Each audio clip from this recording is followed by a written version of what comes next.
There she be. So thank you for And joining Dan, us today. great. Oh, and Rick's here too. Awesome. Fantastic.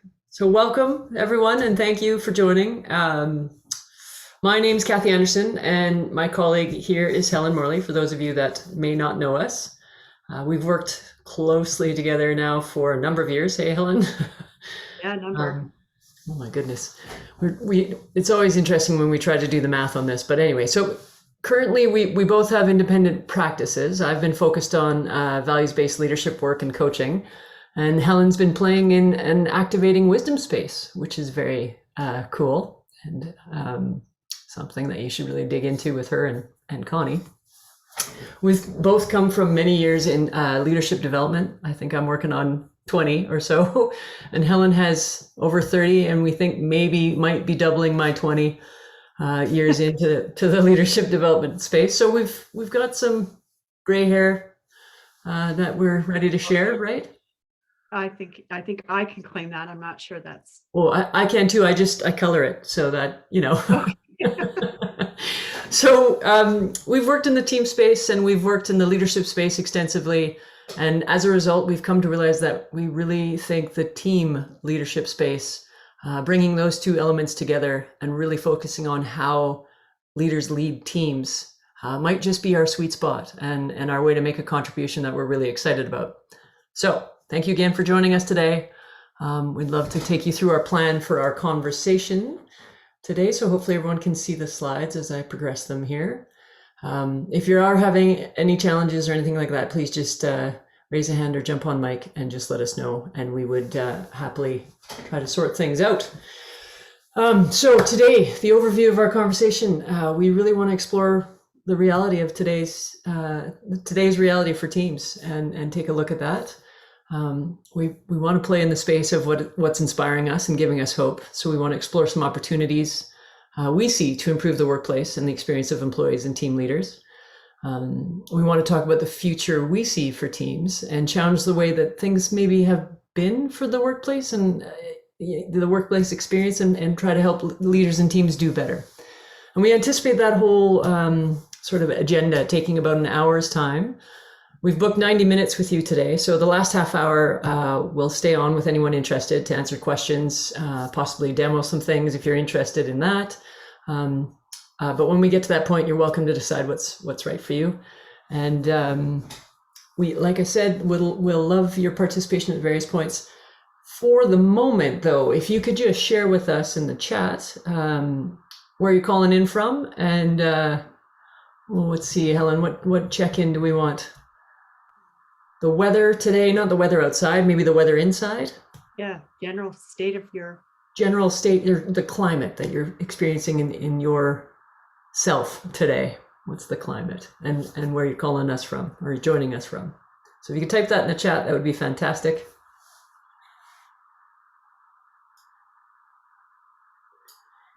we should probably do that too, right? We Oh say yes, yeah. we should never ask a question that we're not willing to answer. That's our general theme. So oh, what am I?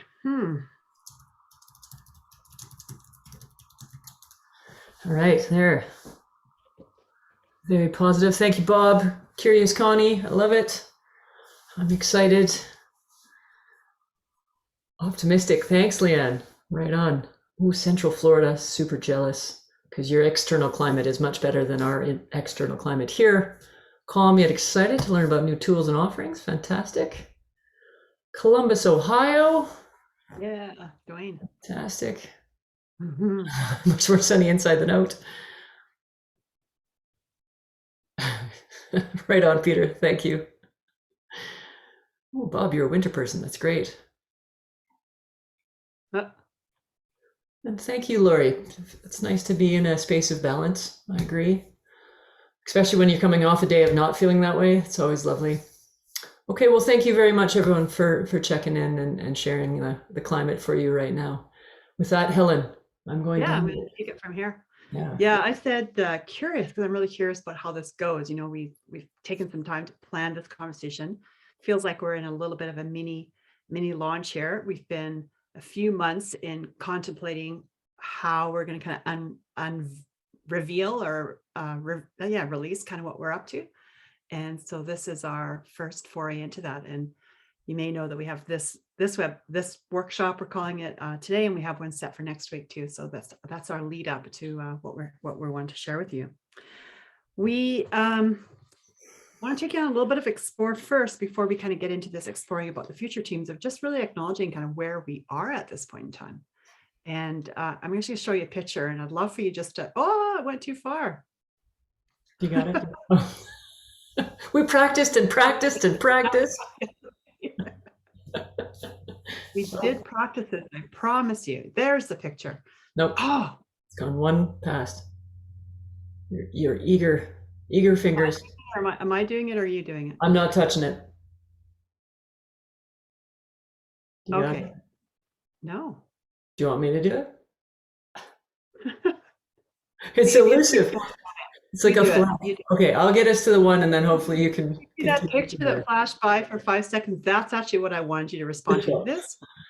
So if you look at this picture and kind of take it in, and just like whatever is your first hit, what is your first response? And obviously it's sort of a storm of some sort. But for you, is this a storm that's coming? One that's about to appear? And you have that sense of, oh, there's something I need to watch out for, or there's some impending doom kind of building in this picture? Or for you, did you first have the response of, this is a storm that's leaving, it's past, and it's now heading off into the future, and I'm now seeing the brightness and the possibility that's left is as a result of this storm passing? So which is it for you? What did you hear? What did you see as you first saw that picture flash by your screen a few times? Sorry about that. It's looming on the horizon, and I'm hoping it's not coming to shore. Yes, that's a good one, especially as you're on the ocean, isn't it? Yeah, Lori's saying, oh, hi, Amy. Good to see you too. Storm didn't even come to mind. Oh, interesting. What did come to mind, Bob? What was in your mind there? His first word was calm. Calm, right. Yeah, could be challenging.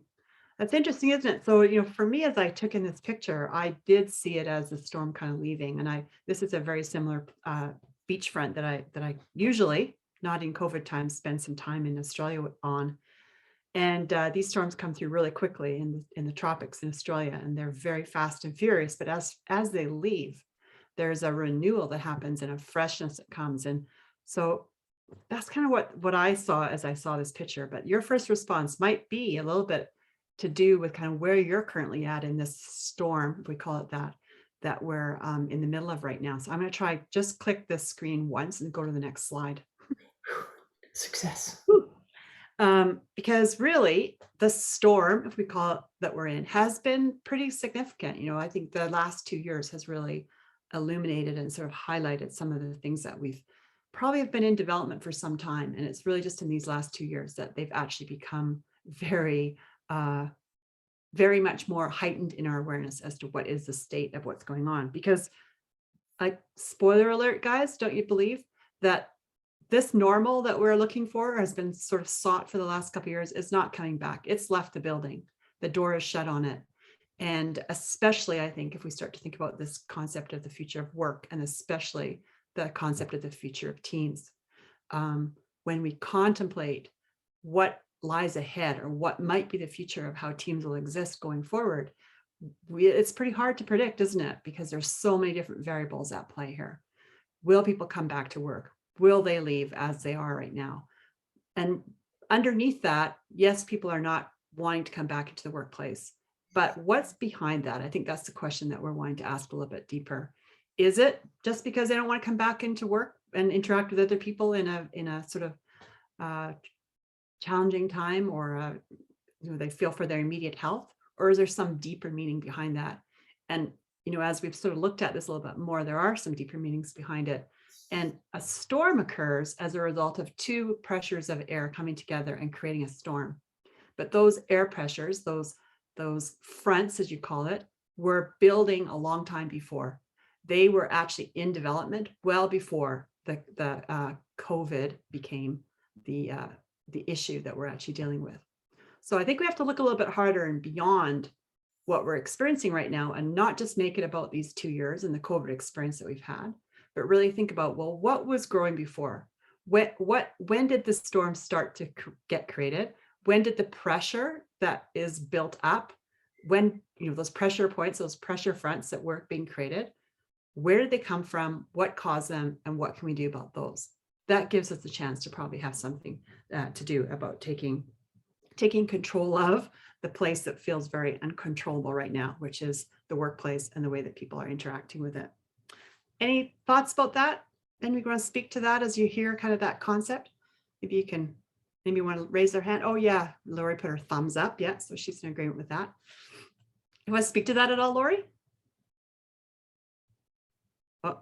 No, I think you're right on. I honestly think that those prevailing forces were in effect long before they just all came together in the perfect storm at the time of the pandemic and caused us to have to do a large reshift of thinking, planning, practicing, and evaluating going forward what we want to take forward. Exactly. So the opportunity. If I could just add, I think too that COVID has just been it's not just been anything, but it's been a trigger for a cultural trigger. I mean, it's brought forward this boldness into the workplace to express these divergent opinions about just about everything. Yeah. They were always there and kept under the surface by the nature of the workforce. And I think we all have to deal with how different people are in their opinions about the world and politics and everything. And it's now in the workplace, and we have to accommodate for it more than we ever have in the past. Yeah. Well said, Peter.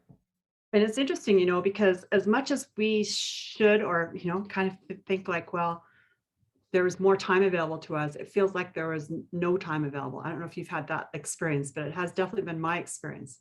I really find myself going like, why have I not used the 2 years in a reaching out way, connecting with people? It's like I went into my own isolation in a sense.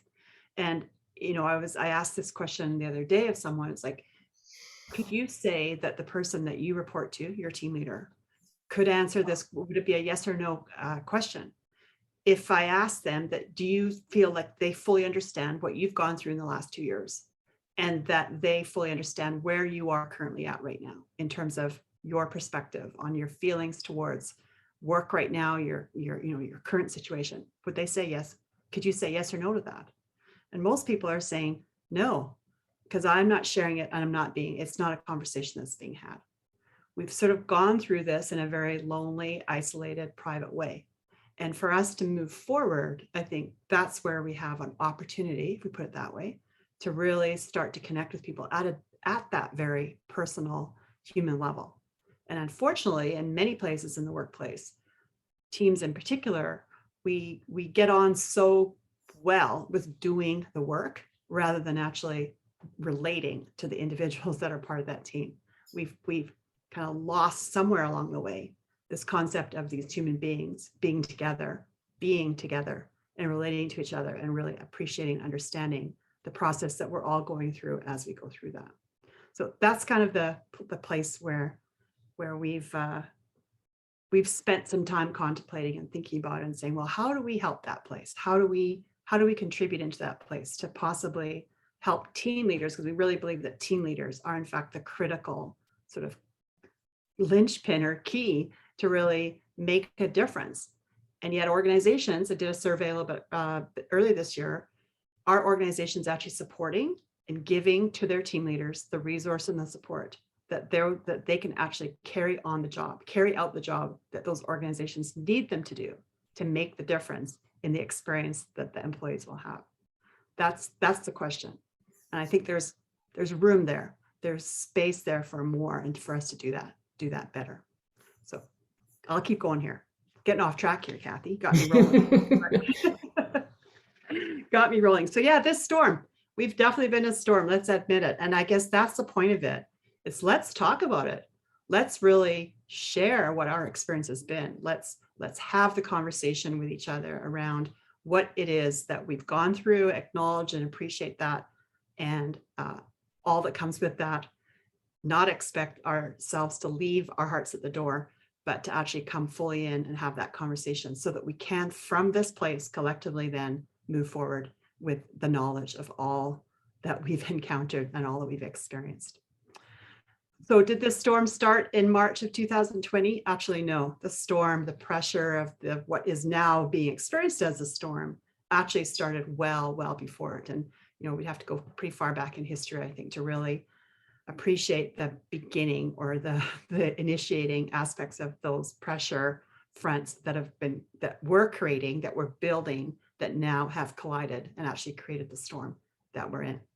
But the good thing about storms is they can be very potentially destructive and challenging and create issues, leave some pretty significant devastation. And they also, on the other side of it, present the opportunity for renewal and regeneration. And so that's where I think we want to put some energy and put some effort into seeing what sits in that place and what the opportunity is to actually, the term perfect storm, perfect. Exactly, Connie.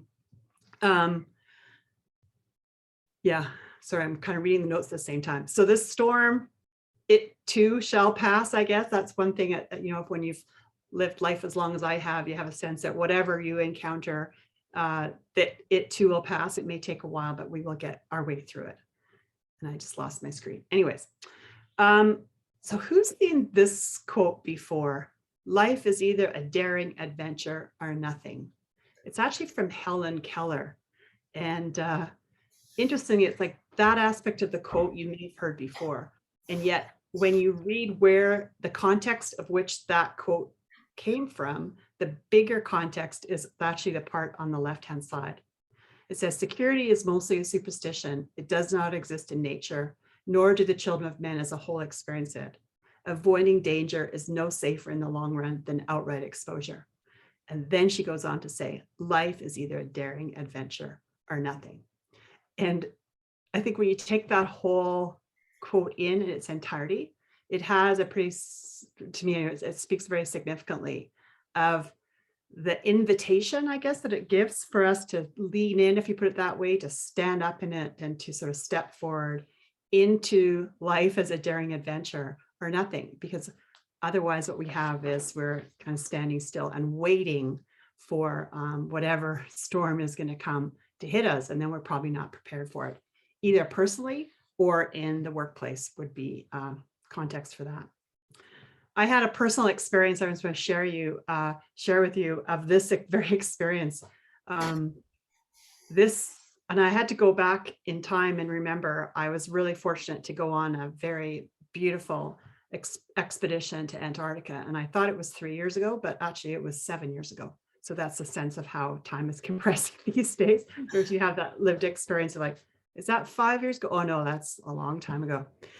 And we did all these drills, right? We were ready to when we were on land to get back on the boat if there's a storm coming. And in Antarctica, they have these winds that come through, and basically within minutes, you can see it come over the icebergs and the land, and within seconds, the storm just hits. And if you're not prepared for it, you're in big trouble because you can't get back to the boat. And we had one of those experiences in Antarctica. So we're out there. I'm a photographer, so I'm taking all these beautiful pictures of these beautiful penguins and la la la. And then the horn on the ship goes, and basically it's warning us that one of these katabatic winds are called is coming from what they can see, and we need to hustle and get back to the boat. And literally before we could get to the shore, which was not that very far, probably 400 meters, this scene on the right is what we experienced. Now those are winds that were about over 100 kilometers an hour, and the boat, the Zodiacs, had to come and get us and take us back to the boat. And they had started to set up a tent because they weren't sure that we were going to be able to get off in time. And unfortunately, there was one boat that tipped that did, or going back and forth, that did incur some injury for one of the crew. But it was an experience of really having this sense of we are never aware and never have been aware of kind of how the bubble that we exist in, or this illusion that we have been existing in until COVID, the illusion has been now burst. That bubble has burst. That things are always changing. And if you really are wanting certainty, well, the only certainty there is now is uncertainty. So that's basically the new norm, if we say it that way. And so what is this all about? Well, we've always kind of had this going on. We sort of now label this as if it's a COVID experience, but in fact, our whole lives are like this. Today, it's because we've taken a PCR test and now we have to stay home instead of go to work, or our partner or our kids are at school where we expect them to be not at school. But even before COVID, it was when your car didn't start, or when your whatever it was that interrupted your life. We are constantly, always changing, emerging, changing directions and being flexible. We have this capacity. So we also have this capacity to go forward from here in the same way. We've always had it. And now we just need to embrace it and really utilize it in a positive way to take us forward into the direction that can be helpful and optimistic from here. Excuse me. And this is where, we really need to tap into the wisdom. Connie and I, as Kathy said, have been doing some work around this subject, and not just of our own wisdom, but of the wisdom of the team. And everybody has it. And I don't know that we currently ask for it to show up, or we invite it into the conversation. What I mean by that is that knowing, that deep knowing that we all have. And I think some people are listening to that, and that's why they're making some of the choices that they are. But that deep wisdom that exists that we can listen to when we are quiet enough and still enough to hear that voice coming through. I'll put it that way. We can explore more about that, but I won't go off on that track for now. Later, So another time. our ability to sort of do that constant adjustment, that constant upgrade, that constant emergent kind of way of working now is something that we absolutely need to embrace in a very conscious way, not in a unaware way. Connie, you have a question. Is that right? I think she was agreeing to an earlier comment. Agreeing. Okay, perfect. Yes, I think I love storms too. In fact, Bob, I don't know if you're aware about this, but that whole concept of storm watching is something that's quite prevalent here in Canada. We have a beautiful West Coast, and in the winter, actually Connie and I had planned to go and do some storm watching out on our Tofino coast. And because of COVID last year, I had to postpone it. We haven't come back, but storms are in fact beautiful indeed. So I wanted to share with you just a few kind of data for those of you that are a little data driven. And of course, we can go to either Google or Gallup to get this kind of information. So I went to Google to find Gallup to find this information. And Gallup has been amazing. They just actually put out their 2021 Global State of the Workplace report, and it's quite amazing. It's full of great information.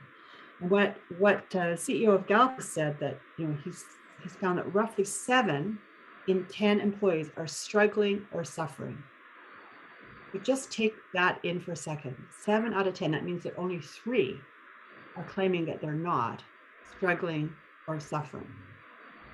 I don't know if does that resonate with you as you hear that from your workplace or the places that you are interacted in?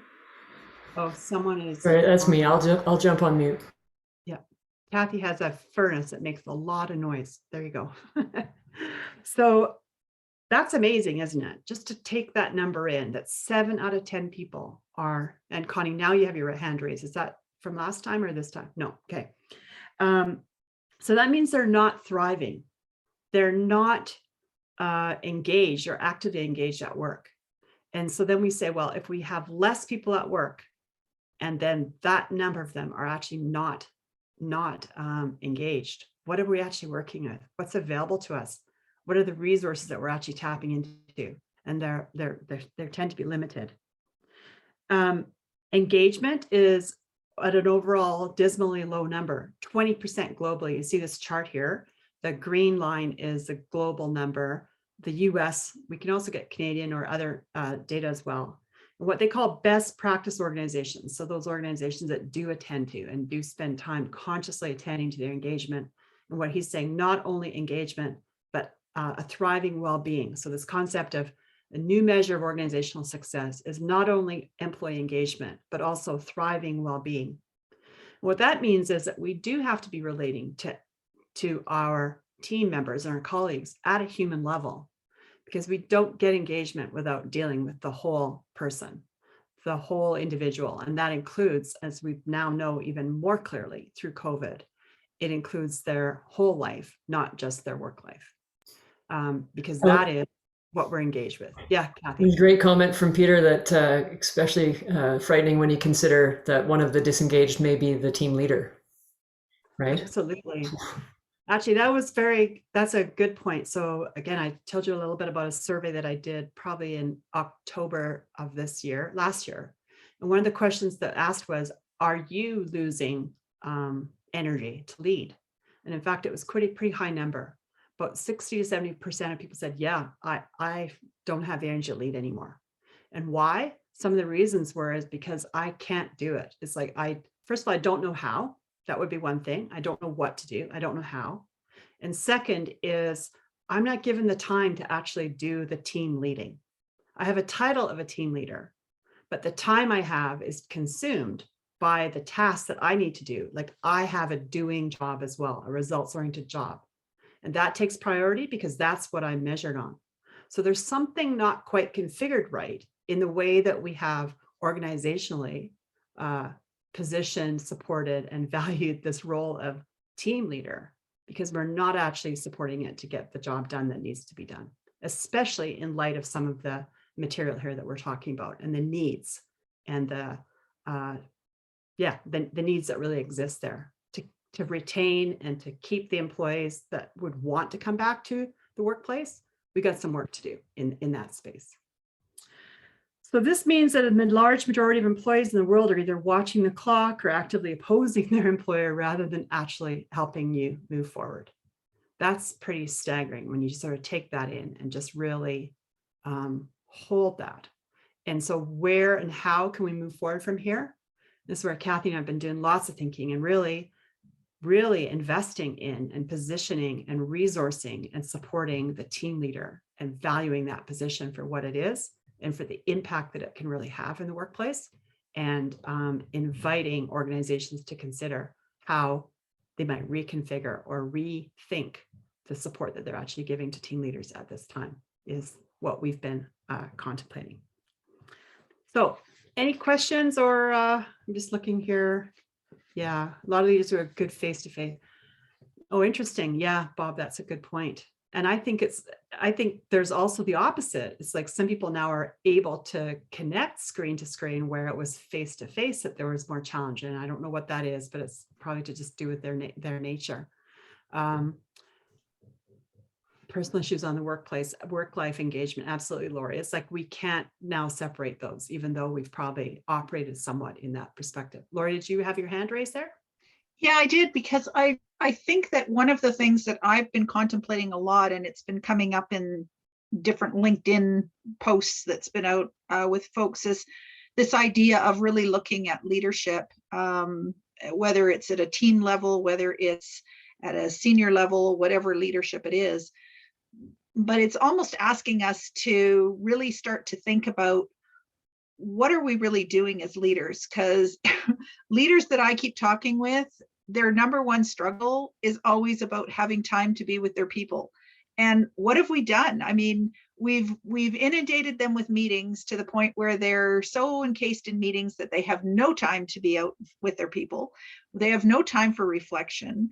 And I'm wondering if it's time that we look back at some of the great either religions or the great cultures that actually leaders did very little because they spent a lot of time contemplating and reflecting and thinking and relating. And they didn't actually do a whole lot in terms of the physical stuff because they were available for that contemplative discussion or for their good questions and the power of inquiry or any of those things. But we don't give leaders that opportunity anymore. Yeah. And in fact, it's one of the things that most leaders will struggle with is how do I build in time within my calendar for any of that personal development or reflective time? And that's the sad part, that we're not doing that as just a natural. So I wonder if this whole thing is going to ask us to really reconsider the role of leaders in organizations as well. So. I think so. And, you know, I think this is the other part, especially at the team leader, right? We've moved people into team leader position from having very strong either technical or functional expertise. So it is the next step on a progression, and yet have we equipped them to be the leader of people? Because that's what they're doing now as they step into that role beyond their functional expertise. We haven't supported them. We haven't developed them in that place. And so, I think leaders' intention is good, generally good. Yes, do I want to create a thriving and engaged workforce? Yes, of course I do, when they're asked that question. The second part is, I don't know how. How do I do that? What do I do? What should I be doing? How do I take that concept and actually apply it, put into practice? That's the big question. And so if we want team leaders to actually do that relational, people-centric piece of the role, which is really what the role is, then how do we support that happening? How do we grow that capacity is the question that we started to thought to. Yeah, and I love it. Bob's put in here the role of Yeah. leader seems to be drifting back to command and control. Uh-oh. Am I frozen? Or is Helen frozen?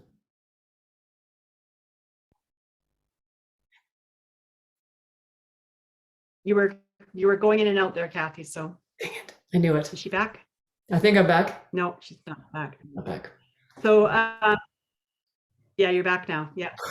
I don't even remember what I was going to say. Again, we didn't hear it. Yeah, no, it was just to bring in Bob's point that we might be drifting back to command and control, because I think we're getting overwhelmed, and you're seeing it in the chat through Leslie's comment and Dana's comment, right? Like that, just we're asking a lot of leaders, but we're not necessarily equipping them with the right skills and the right ways to, you can't work harder, you can't put more hours in the day. So we have to figure out how to work smarter and how to work more aligned to what we're really trying to create. Right. And measure, and basically evaluate and measure based on what we're actually wanting. Right. We're not doing that in that team leader capacity right now. Dana said, yeah, and the competencies are very different, tech lead or a contributor versus team leader. Absolutely. And have we actually supported the development of those different competencies for the team lead role for sure. Mm-hmm. Okay, so this can be improved. We're basically saying, yeah, it's not very good right now. We've got some things wrong and we need to probably reconfigure and reimagine, but it's not irreversible. And there is hope, I think, if we put our attention to some of the right things. And to your point, Helen, and what we're looking at in terms of the data that we see on the screen right now, this storm has been brewing long before COVID. COVID has really sort of maybe created a very intense part of the storm, but this isn't new, unfortunately. It's almost like it's just illuminated right. It's like heightened and brought greater awareness and definitely illuminated the issue that's been there a long time. Yeah. So I know you guys are probably all tuned in and you're watching LinkedIn and you're watching posts and you're getting things on an ongoing basis. So how many words are there to describe the great whatever that we're calling the great resignation? Can you write what words you've heard in the chat? Amy had one, the great reprioritization. The great reprioritization. Well, because we've heard quite a few, and yeah, so we've decided to come up with our own, and we call it the great timeout. Because we've basically been put in timeout. And so we're choosing to sort of look at it from this perspective and say, okay, how does timeout work? Well, we usually get put in timeout. In this case, it's the Mother Earth or the universe that's putting us there. And in timeout, we're usually held there for a while for a reason. And so I love these pictures. It sort of gives us a sense of, yeah, we're not necessarily happy here, are we? We're kind of looking for this to be, for us to be released or, released from this place. But the question remains, if it is the great time out that we're actually in, what were we there? What were we there for? That would be the question. And are we learning it? And have we got the lesson? Have we learned our lesson? If you put it from that perspective, from a great timeout point of view, and how quickly can we get it? How quickly can we actually admit what we need to do differently so that we can move forward from here? What's your thinking about that? Cusp of a quantum change. Yeah, I hope so. So you think the timeout's possible? The timeout we could be released from timeout soon, Connie? You're on mute, Connie. Redesign. Oh, that's a good Yeah, one. redesign nation. I like Redesign. it. Yvonne. Yeah, because we've heard many things. Sorry. I don't think that we're ever going to be away from this kind of thing because, I think we're always going to have quantum leaps, and that's what we're learning to do, is to step out of the iterative and into the quantum, and to prepare us for the next loop in evolutionary process. So it's big, and so I think we have to stop playing small. Yes, true. So reconnection, very good. Yeah. So we've heard resignation, reset, reshuffle, great sabbatical, the great awkward. I think it was Brene Brown came up with that one the other day. The great realignment, the great realization. And so here's a new one, the great timeout. Feel free to use it.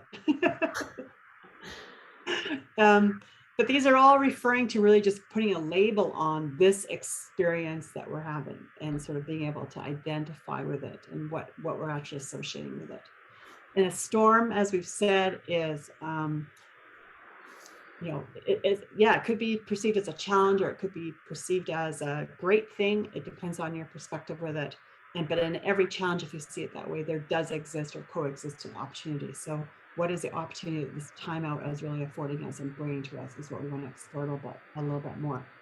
So as in a storm or as in a devastating situation, there is usually visible remnants, as in this forest fire that's gone through this field here. And so there should, I'm glad that there's going to be, in fact, some visible remnants, because then we don't forget and we can actually remember what we've going through and the struggle and the challenge that we've been encountering and the loss that we've experienced, of which we've all lost and been impacted in some way. In fact, Gallup again says that 45% of people say that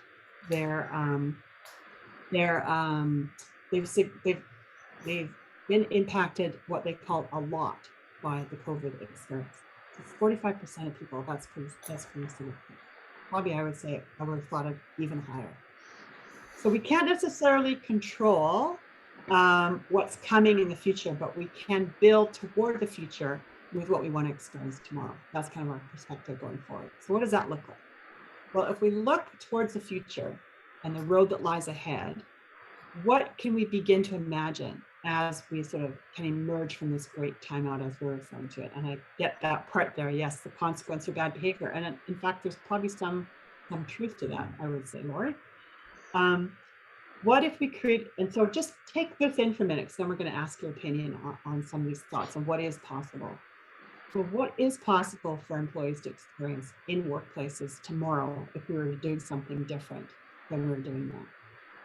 What could be their lived experience? You can imagine that. I'm just going to let you sit with that question for a minute. And what if we created workplaces where people wanted to run towards them, not run away from them? What would we be doing differently? How do we actually shift the way that we're thinking, shift the way that we're operating, shift the way that we're constructing organizations, so that we're creating organizations that people want to run towards, not run away from? And I know these aren't small questions. These are big questions, quantum type questions, Connie. Mm-hmm. And how would team leaders be positioned and supported and valued in organizations to actually be able to create those experiences that you've just imagined.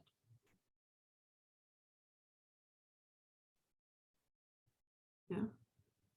So it's thinking about these questions, as Connie and I have on many occasions, and Kathy and I have really explored, is what is behind the inspiration and the hope that what we're creating, we want to share with you, it's what lies ahead in this place. And our belief in that being possible is what we've been creating around. And we know it's not easy.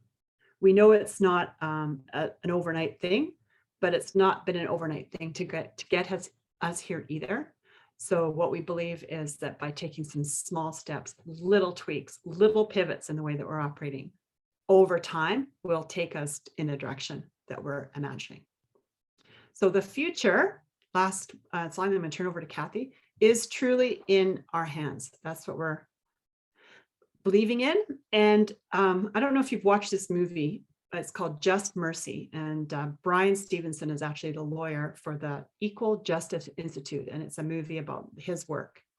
And he says, there is something better waiting for us. And I know that this quote has definitely been an inspiration to me over this last couple of years for a few different reasons.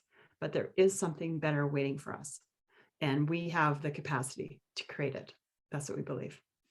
So, Kathy, I think over to you. Is that correct? Yes, that is correct. So I think we first kind of want to play with you a little bit here. As we've shared the Gallup numbers, as you've been commenting in the chat, and I'm pretty sure you're on this call because you also believe that the future can be better and the future of teams is important to be considering. So we'd love to kind of get real and try to bring those together. So I think we have a question around what would be your advice right now to team leaders? Like, how would you advise a team leader where to put their attention? And I just want to spend a little time talking about intention versus attention alignment, because we have oftentimes, we have great intentions. Like, I don't think there is probably a team leader out there really that's waking up in the morning saying, I want to really create an environment where my people aren't thriving, where 7 out of 10 at least are really sucking wind here. That's what I want. I don't see it, right? So the intention is often good. Like, these leaders want to do well, right? And it's, where is their attention going? They're, like we already said, their days are getting sucked up with tasks and focusing on results and, this calendar invite and that calendar invite and, the next deadline and all those sorts of things. So there's a mismatch between what the intention is and where the attention is going for that team leader.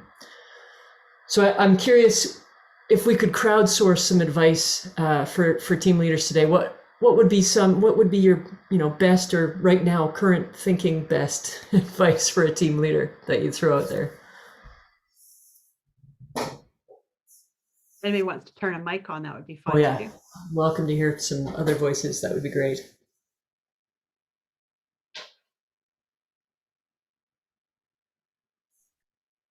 I think you're onto something, Bob. I think for me, as I just posted, I think a lot of people have become team leaders because it means promotion, it means more money. I work with a lot of team leaders, and when I ask them, so why have you become a team leader? The answers are fairly vague. Very, very rarely do I hear because I believe in people and because I believe in the power of collective involvement, and I believe we can create something. It's usually very, not personal. I've led and managed teams in a variety of environments, and for me, it's I wouldn't say it's a passion, but it's something important. You don't become for me. You don't become a team leader because it means promotion, because it means more money. It's because you have a belief in people and the power of what people can do. And that's what I look for when I'm looking at team leaders. I'm looking for those who have really something that they have a belief in people. It's not about them. It's about enabling a collection of people to do something. Not something extraordinary, maybe. Something, deliver a project on time, or resolve a crisis or whatever, but it's about, it's something I love important. that. Thanks, Bob. And it's so great. I think you're right. Like often it's sort of just the next progression. Like for the performer, more money, and somebody's got to be team leader, and yeah, sure, I'll do it. And it doesn't often always get more thought than that. And so if we can get them thinking about, what is possible here in this role, like you have these people now reporting into you. And if we can start paying attention to those people and what's in the power of the collective, what might be going on. Yvonne, you have something to add. Thank you. I think one of the key drivers, last time I was in a full-time role as a fairly large team leader, one of the key drivers of my team leaders of those teams was bringing out the best in people. So I found that a really interesting experience, because when we put even early leaders into something like that, their desire to carve out that time that you've already talked about that is so rare became stronger. And they figured out a way to still meet the projections that they needed to have as early leaders, because they were doers as well as leaders. And it was that desire to bring out the best of others, to uplift them, to truly, the members of the teams felt valued and heard. And as a result, the changes actually started to occur. So the culture began to shift. The desire to, in a unionized environment, to stay to the end, not stop working 15 minutes early to then walk out the door. But for leaders, it would be, if I could give them a single piece of advice, the single piece from my lips would be, uplift your people and they will move mountains for you. Oof, I love that, Yvonne. I'm getting shivers. Uplift your people. Yeah, beautiful way to say it. Thank you. Thank you. Oh, and some wonderful. Yeah, some great stuff in the quote there. I loved what Lori said. She said the team leaders could be more like elders and guides. Mhm. Good description of that. Well, And Peter said, create a sense of community within the workplace, a second shelter from the storm, a place to belong, an acceptance of different, armor for change. Wow, that's really good. yeah, fantastic. Be writing books about this. Wisdom is here. Yeah, wisdom is here. Right? Okay, well, Helen and I, we want to share our part in this, like the purpose we're passionate about. We don't want to just talk about it. We don't want to see clients suffering anymore, or employees suffering, team leaders feeling that overwhelm, and we really want to challenge what's happening right now. We want to flip those Gallup numbers, man. 7 out of 10 should be thriving, at least. Wouldn't that be something, right? And then, yeah, maybe it's Pollyanna and maybe whatever. But man, we might as well take a stand, right? So we are passionate in our pursuit of helping team leaders create better workplaces for all employees, right? And we've realized through this process that this journey that Helen and I have been on these past few months of creating a new framework and playing with how would you do that, and we're going to share that shortly. We have some really strong beliefs, and we're intentionally wanting to shake some things up here. So if you read these and you go, oh, interesting, okay, that's by design. So some things that we know in our bones, or fundamental beliefs that we hold, and that from what we value and from our lived experience and our years of working with organizations and team leaders and teams. The first thing, I feel like you shouldn't even have to say this, but we are, because we want to say, we need to put a stake in the ground here. Work should never be soul sucking. It just shouldn't, right? It shouldn't suck. It shouldn't be hard to go to work. And for too many right now, it can feel like that, right? Where it's like you wake up in the morning, you're like, oh, like that's not a great, that is not a great way to spend 5 of 7 days of your life, at least, right? If not more, for some people who are asked to do more. So fundamentally, we believe we can do better. Secondly, we think leaders create the space for the teams to thrive, right? We know the leaders who are trying to do better, but don't really know about people management. It's easier to get caught up in the doing and the what, and we've already talked about that. This is really about the how and the who. And I think it was Bob earlier said it's more about the being than the doing, and we really want to help leaders understand that they create the space through their being. So taking these ideas, practicing them, playing with them, experimenting, learning, becoming a leader who people actually want to follow. That's something that the leaders have a responsibility for. But it's not just about the leaders, is it? That comes to our next belief around all team members are radically responsible for the team experience. It is not created by the team leader. It is a space can be open for it, right? And they can also shut that down. We've all probably experienced that. What we're really saying is the whole team has to be radically responsible for this experience. Shifting mindsets, if you have a culture of blame or the problem is out there kind of mentality, we have to shift that to the place where people are accepting their part and creating the experience, and knowing that not only can we do better, but I can do better for the we, right? So I think that is something we really believe strongly. So this, when we talk about how we want to help team leaders, we're not saying that they're the answer. We're saying that they're a great place to start to engage the whole of the team. Anything else we want to say on that, Helen? No, I think you said it. It's All pretty right. straightforward. Gets us pretty excited. Okay, so It felt pretty good when we kind of just put it out there. yeah. So as No we've been playing with apologies. what's going on, we were inspired to challenge some things and imagine a better way. So we put our heads together and we came up with this notion of better together, right? We really believe we are better together. And we're speaking, Helen and I actually Are better together. we are better together. We had things that the other doesn't, and really a fundamental belief that we can be, as humans, be better together. When a team comes together, they're better when they're together, right? You watch any sports thing, you watch any team doing those sorts of things, when you can tell when they have that something special. So we came up with better together, and we came up with this notion of fresh. And in fact, as we've been creating this framework, I just did a reno in my house last year, and I have this giant island now. It's 5 feet by 10 feet. And we had it papered in Post-it notes as we were playing with this. What are the issues team leaders are facing? And how does that, what's the groupings that work here? And we've had a lot of fun playing with what could it look like? How could we help? So we have the F.R.E.S.H model, and in fact, it's inspired by the Hello Fresh boxes, which I don't know if they're all over the world or not. But the idea that what if we could get something in the hands of team leaders that it's like ready to go? You know what? You just need to kind of not follow a recipe so much as you have what you need in the box, and now you have to apply it to the situation that you are the expert in. You're the one that knows what's going on with your team, and you're the one that's able to gauge. Box, right? A virtual box. A virtual box, right? Yes, not an actual. I'm making motions like it's an actual box, but it's not an actual box.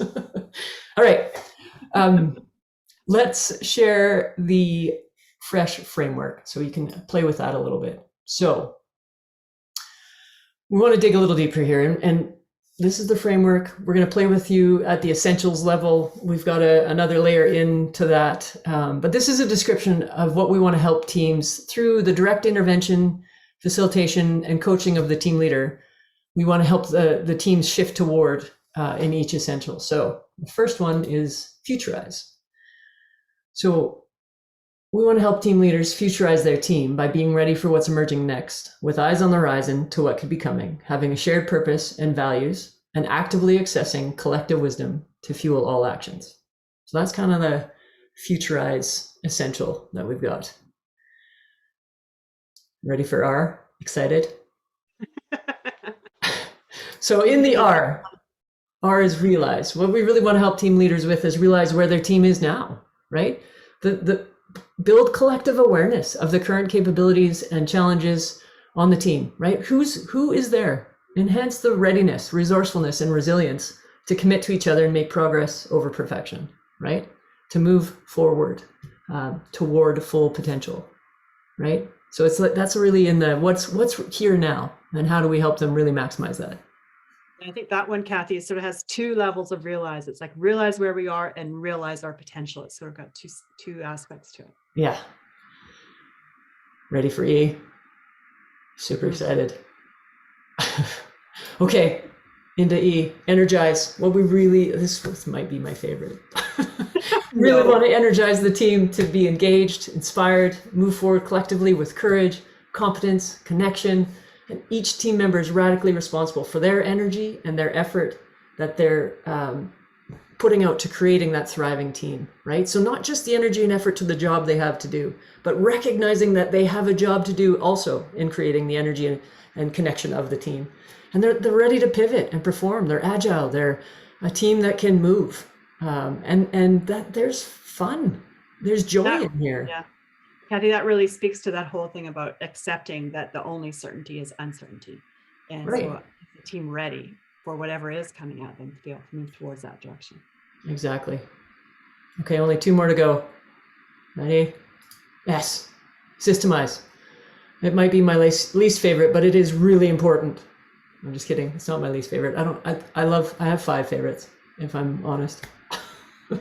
So systemize the team. You know what? Actually, I'm being really facetious. It's so critical, right? If we don't have the systems to support the team to do what they need to do, and if we can't recognize that the team is a part of a larger system in terms of the organization, that's some of the awareness we want to build here, right? Is how does this team need to function in terms of how they communicate, how they have meetings, how they move through action, and all those sorts of things. If we can design better ways of working that are custom for this team, that will help. But then we also have to be able to understand how does that interact with the larger system they're a part of, right? And the realities of that. So, I think this is a fun one, and it's a hard one. Anything to say on that, Helen? No, so I was just making a note to Dana. I know she's got to go. So thanks so much, Dana, for coming. Thank you, Dana. I'll send you the recording. Yeah. And then our final reveal, what could it be? Any guesses on what H stands for? Don't guess if you already know. Come on, Rick, I want to know what you think. Is it harmonize? Oh, Do you wanna Lori, guess? nailed it. Good. Yeah. Harmonize. Oh, cool. Good. All right, it's harmonized. It was humanized. I don't know if that's what you said, Rick, but it was humanized. It has grown to be and evolved to be harmonized, because we really believe that harmonizing your team, appreciating the collective journey, being grateful for the humans, the unique set of humans that are with you on it, creating authentic connections for all to wholeheartedly contribute. And Bob, to your point, that means we find our meaning, we find our purpose. We really engage with that individually, collectively, and we kind of get ourselves moving toward that more meaningful place of conversation and contribution. And we really know that people need to create a sense and experience a sense of belonging and feeling accepted and valued. So that's our F.R.E.S.H framework at the essentials level. Wondering what you might want to play with or talk about in there. As you take in the framework, can you think of some challenging team experiences you've been on, and maybe what aspect might have been missing, or some great experiences you've been on where something was like, these were all present in some way, or what's your reaction to it? Any thoughts? I like it. Thanks, Bob. I always like these sort of things. I think I work with a lot of team leaders, maybe in a more industrial environment. We have to produce lots of stuff, and as much as the team leaders I work with, they're actually quite human oriented. They want to get the best out of people, so forth. But they're in an environment where the constraints, you have to get 20 units out per hour, the budget time frame is short, and the actual environment around the team doesn't really allow them to team build, to work on an individual basis. It's very much lean and mean. We have to produce, and if people can't stand the pace, then we get rid of them and we get someone else. So I'm not sure I'm not so sure it's about convincing team leaders. I think the convincing is maybe somewhere else. It's maybe convincing the management that there's another way of working. Yeah. Totally. And I think too, Bob, for team leaders, and this really speaks to the experience aspect to this that Helen and I are looking to create. So we want to get it in team leaders' hands to play with. I agree. The higher ups maybe need to get involved and engaged, but I think a team leader can do a lot from right where they are with just having some different things in their hands potentially to have conversations around this stuff in a slightly different way. It definitely takes courage, not for the faint of heart. It's a real paradox, because I hear a lot of the programs I'm involved in, the senior management, we want people-centric organisations, we want people to be developed and empowered and so forth.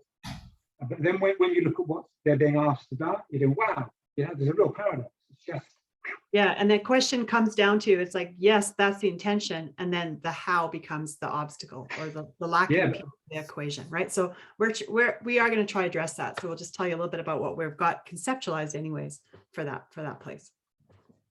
So we're looking at creating an opportunity to interact and play with F.R.E.S.H team toolkits for team leaders. So it's 7 toolkits packed with everything a team leader might need to put into action the F.R.E.S.H team essentials. So things like conversation guides or PowerPoints, like if they wanted to spend 30 minutes at the next team meeting, they could we'll give them the slides, the speaking notes, the questions they might ask their team to engage with some aspect or some part of the essential.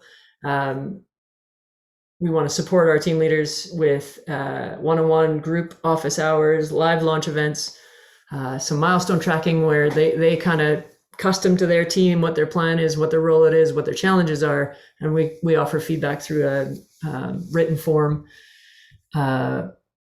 We have an engaging and an interactive platform that we're excited to show just a screenshot for you, but if you want, you can get a demo of, and downloadable resources that we want to put in the hands of the team leaders. So they're out, if they want to have a one-on-one conversation, they can literally have a guide sitting beside them and kind of, reference it as they go into a conversation or things like that. So we want it to be a great start for team leaders to build and lead a F.R.E.S.H team with more ease, more consistency. Peter, you have a question. It's a bit of a question and a comment, obviously off of Connie's reference to courage. I'm not surprised she put it in there. She always tested me on that one. But I think that I'm curious to know that there should be, or are there preconditions to accepting the toolkit? You can't just hand it to anybody and assume that it's going to be successful. There must be some criteria and some level of awareness, some work that needs to be done with the team leader themselves before they take the toolkit and exercise it within an organization. Interesting. It's like you've peeked into the Start F.R.E.S.H toolkit. Oh, there you go.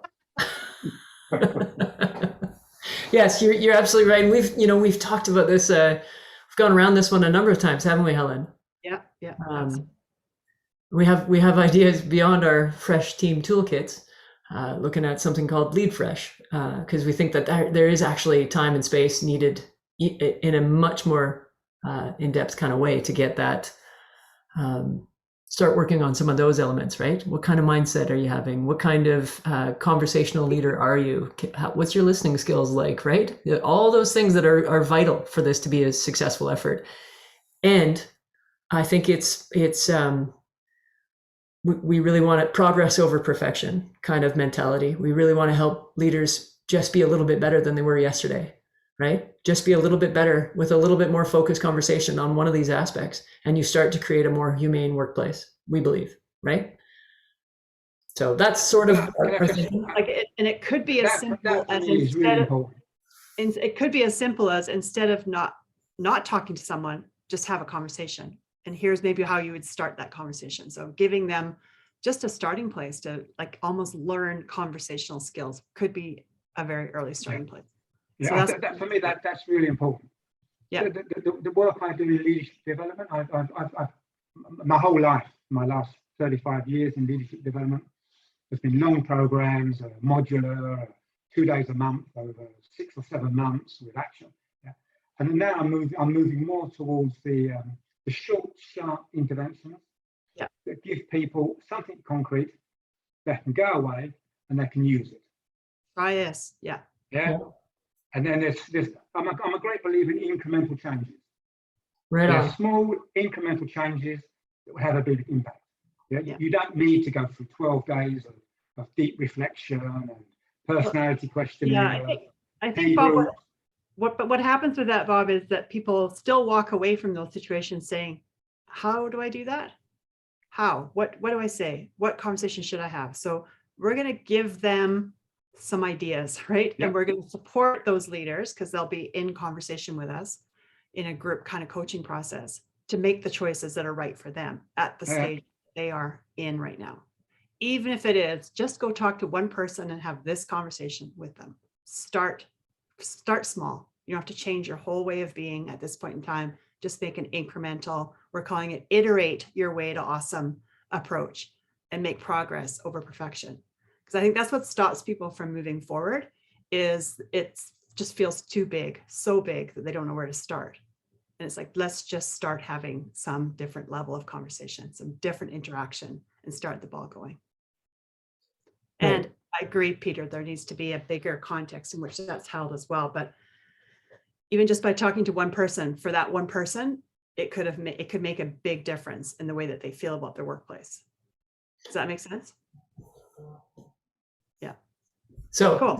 we just on the screen now, you'll see a little snapshot of our interactive platform. So it's being built out.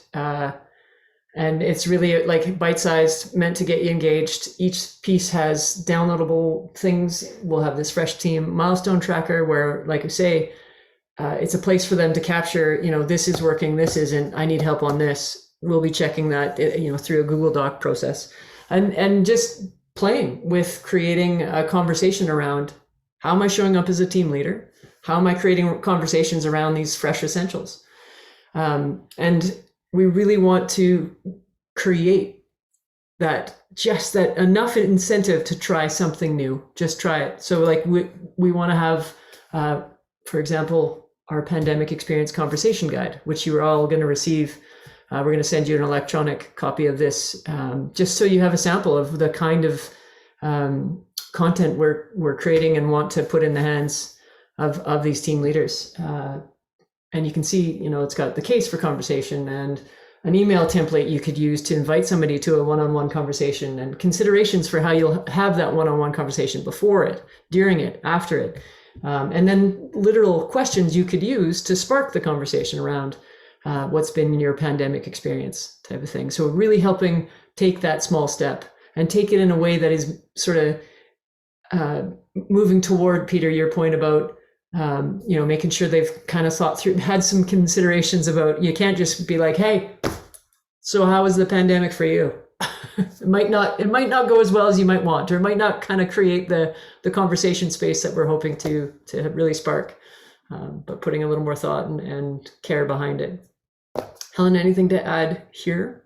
No, so we've kind of created this one just to be a bit of a sample. It's going to be, and in these kits, so we're the first kit that we're going to actually release, which will be on February 22nd, which is we call Big Tuesday, because every number in the day is a 2, and it's actually on a Tuesday, so it's Big Tuesday. The first kit's going to be available for consumption, and so February 22nd, we call it the Start F.R.E.S.H kit. And in the Start F.R.E.S.H kit, there'll be this kind of material that'll basically give leaders the opportunity to, first of all, reflect for themselves about the aspects of the essentials of F.R.E.S.H, do a little bit of reflection. That'll be the first kind of module. Second will be for them to prepare themselves in the mindset kind of way that we just talked about there, and preparing themselves to engage in some conversation with some of their team members. It could be, we're going to suggest, first of all, one-on-one, and then it could move to a collective conversation. We're going to give them the resources and the templates to actually take out the conversation about F.R.E.S.H into their team. Now, for some, it might take them a bit longer to get ready, and then others, they might be ready to go. And we will have some engaged conversation with them to support that and to help them make that decision about what's the best way for them to take these ingredients that we're providing to them and put them into action. But this is just a sample, kind of a precursor, if we put it that way, so that we can have leaders get the experience of the kind of materials that they'll be interacting with in the F.R.E.S.H kits that we'll be releasing soon. Right. And really, I think behind everything that we're doing, we really want it to be about the experience. It's not a program. It's not you're not getting a bunch of theory. It's really about, are you out there? Are you experimenting? Are you playing with it? We can know better to do better. So once we know better, then we have to go do, and we have to go try, and we want to really create space for leaders to act and show up a little differently and create change. So I think that's behind the design of everything that we're creating here. So that gets us, Helen, we said we would be done in an hour, but we're now actually done in an hour and 11 minutes. It's our first time, yeah. I told you. So we're pretty close though. So really, we're kind of done most of what we want to do, but it's really around now just asking you, like, where do we want to go here?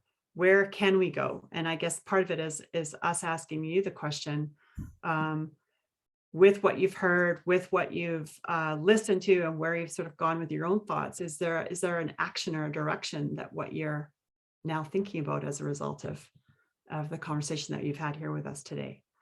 And is it time for action? And we're hopefully inspiring that action with what we're putting out there. So we are going to be what I'd say. We're forming a founding F.R.E.S.H team leader group. Let's put it that way. We'd love to have about 20 leaders who are willing to come and play with us. That can be in a group that will work with side by side. And we're looking for team leaders that are open-minded, that are willing to play with this F.R.E.S.H concept, and they're ready to sort of take some action and take the resources that we make available and put them into play so that we can actually see how they work. So we're looking for those 20 leaders who would engage with us. And as I said, we're going to start that journey on February 22nd. We have a schedule to release every 2 weeks a new, what we call a F.R.E.S.H team toolkit. The first one will be called Start F.R.E.S.H, which will give us an orientation to the whole F.R.E.S.H perspective, F.R.E.S.H approach, framework. And then we're going to release a kit that's about F.R.E.S.H. So it will really address all those things that are within F.R.E.S.H, looking at the emerging future, keeping our eyes on the horizon. How do we access the wisdom of the team? How do we have purposeful focus? Those are the aspects that are associated with F.R.E.S.H. So the kit will actually address those kind of conversations. The next kit, a couple of weeks later, will be a Realize kit. And so here we'll actually look at taking stock of the team. What have we got? What are some of our gifts? What are the issues that we might want to address? How can we realize the potential of this group? One of the components in here is your team ready to actually team? First of all, are we fully aligned to what it means to be a team? And then we're going to kind of instill some concepts of progress over perfection and keeping the team going sort of in that approach.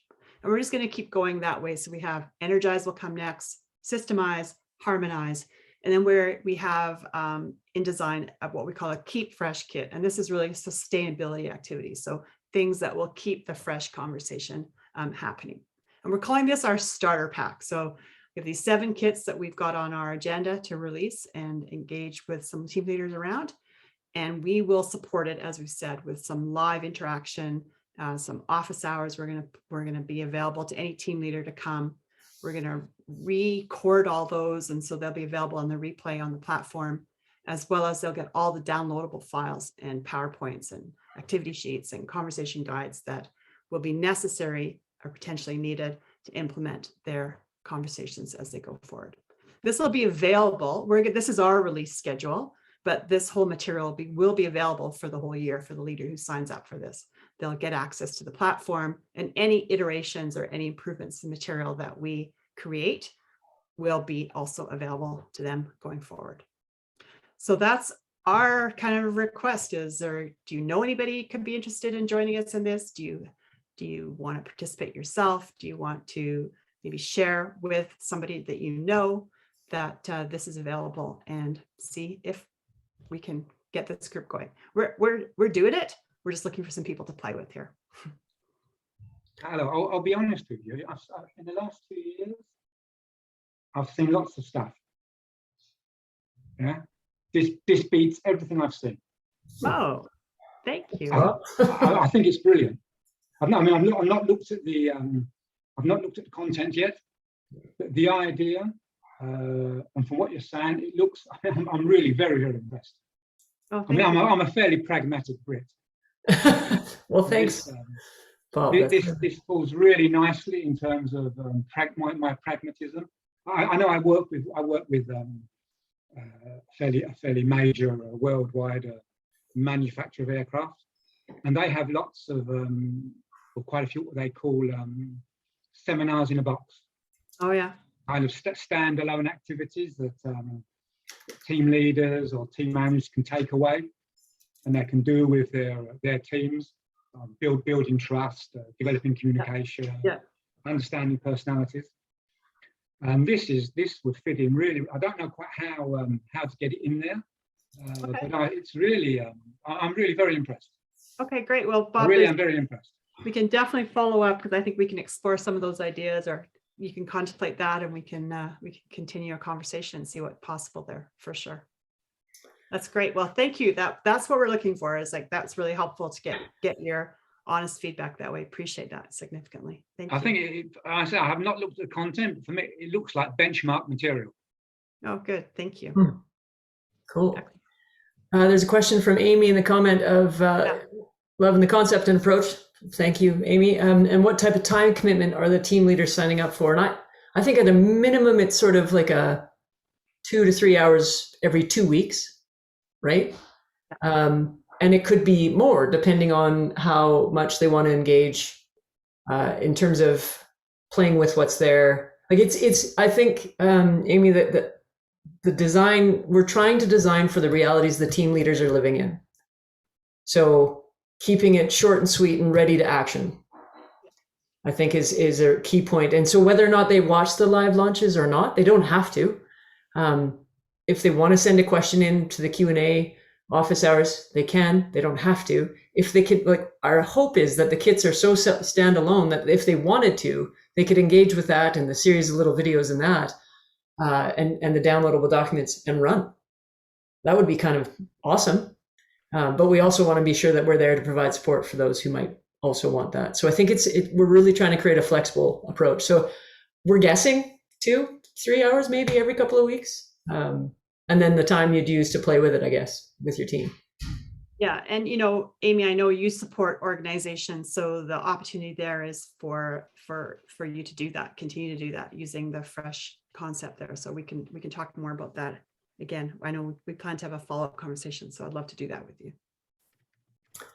And Yvonne has a question about players on our team who promote it to other companies and champion it there, or do we specifically want people who are team leaders now? Right now we want to basically, let's call it our beta or our founding group. We want to actually walk alongside leaders to implement this so that we have the lived experience and we can be iterating it as we go. At the end of this release, this starter pack, then I think we're absolutely in that place of wanting to take it further. But our priority right now is to have the experience of kind of working with a group of team leaders who are willing to actually take and implement that in the workplace, in their workplaces, so that we get the alongside experience and iteration improvement with them. Awesome. And then Bob's really pragmatic question.